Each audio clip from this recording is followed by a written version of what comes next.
বড় ব্যথা নিয়ে কথা বলছি। এই জালেমদের জুলুমের কারণে আমার ছোট মেয়েটা আজ পর্যন্ত আমার চিনে না, আমার কাছেও আসতে চায় না, ভয় পায়। কি করেছিলাম?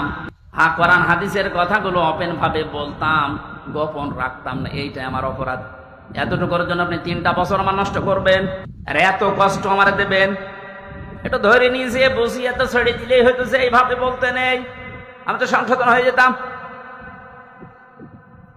ওর 8 মাস 9 মাস বয়সে আমি রেখে এসেছিলাম। 3 বছর পরে এখন ওর বয়স 4 বছর, এখনো পর্যন্ত স্বাভাবিক না, আমার কাছে আসতে চায় না। কেন আপনি কাজ করলেন? কি জবাব দেবেন বলেন তো?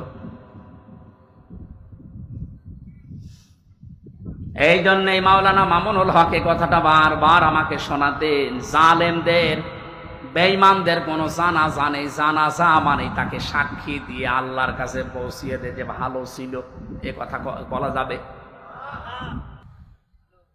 এই জন্য আমরা সাবধান হচ্ছি, আপনাদেরকেও সাবধান করছি। এখনো জুলুমের পক্ষে যদি আপনি স্ট্যাটাস দিয়ে যান, জুলুমের পক্ষে ছাপায় গান, আপনিও জালেম, আপনিও চিহ্নিত। আপনি মারা গেলে আপনার জানাজা পড়া, কবরে দেওয়া জায়েজ নেই।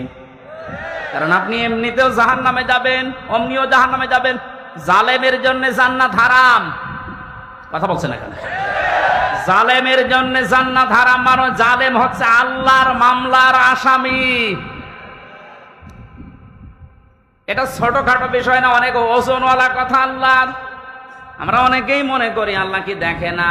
ব্যারিস্টার আরমানের এই কষ্ট কি আল্লাহ দেখে নাই? হাওয়ালা তাহসাবান্নাল্লাহা গাফিলান আম্মা ইয়ামালুস সালিমুন ইন্নামা ইউআখিরুহুম লিয়াউমিন তাশখাসু ফীহিল আবসার।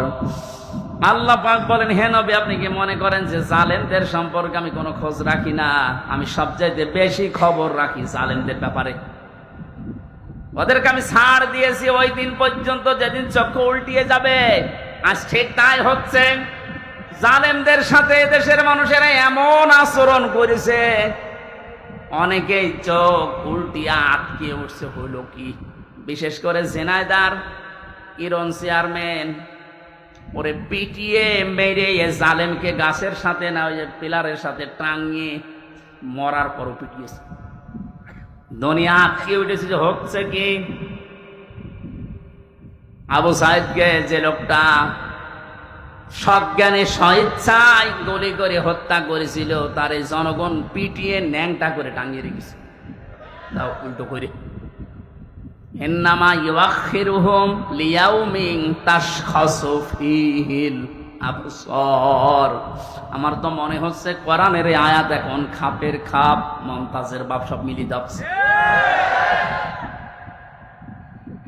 জালেমদেরকে আমি আর একটা স্মরণ করাচ্ছি। এখনো যারা জালেমদের পক্ষে কথা বলেন, যা জালেমদের পক্ষে যারা আছেন, তারা সাবধান হন। কোন জালেম যদি টার্গেট নাই কোন জায়গায় পৌঁছাতে, আমার আল্লাহ বলেন ওকে আমি ছাড় দিতে দিতে এমন জায়গায় পৌঁছাই, ওই সফলতা পাওয়ার আগেই ওর তার আমি কেটে দেই। এটা তাফসীরে তাবারীর ভেতরে আছে, যদিও দুর্বল, তার জন্য শিক্ষার জন্য আমি বলছি। হযরতে হুদ আলাইহিস সালাম দাওয়াতি কাজ করছিলেন, সবচেয়ে বেশি বাধা তাকে দিয়েছিল ওই জামানায় যে লোকটার নাম আমরা শুনি জান্নাত বানিয়েছিল, সাদ্দাত। যখন হযরতে হুদ আলাইহিস সালাম দাওয়াত নিয়ে গেলেন, যে জান্নাতের কথা জাহান্নামের কথা তাকে শোনালেন, আল্লাহর নাফরমান বান্দা ডাক দিয়ে বলে, তুমি আল্লাহর নবী দাবি করো, তোমার আল্লাহর জান্নাত আমার লাগবে না, আমি নিজে জান্নাত বানাবো, তুমি শুধু জান্নাতের আইটেম গুলো বলো যে কি কি পাওয়া যাবে।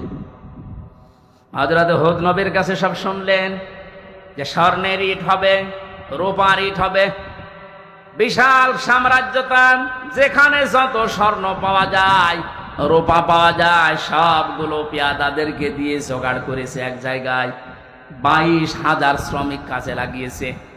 20 বছর ধরে ধরে জান্নাত মনের মতো করে বানাচ্ছে। হযরত হুদ আলাইহিস সালাম যা যা বলেছিলেন একেবারে ওইভাবে হুবহু বানানোর চেষ্টায় আছে। স্বর্ণের ইট তৈরি করার জন্য তো সোনা লাগবে, যেখানে যা পাওয়া যায় সব নিয়েছে।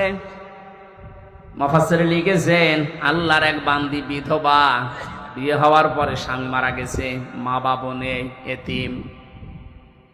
এই মেয়েটার স্বর্ণ ধরে যখন টান দিয়েছে, মেয়েটা তখন মাটিতে গড়াগড়ি দিয়ে কান্নাকাটি করেছিল যে আল্লাহ, আমি একেবারে নিঃস্ব মানুষ, আমার স্বামী নেই, মা বাবা নেই, আমার শেষ সম্বলটুকু কেড়ে নিয়ে যে জালেম তার স্বপ্ন পূরণ করার জন্য ইচ্ছা পোষণ করেছে, তার এই স্বপ্নের জান্নাতে তুমি তাকে পৌঁছাতে দিও না।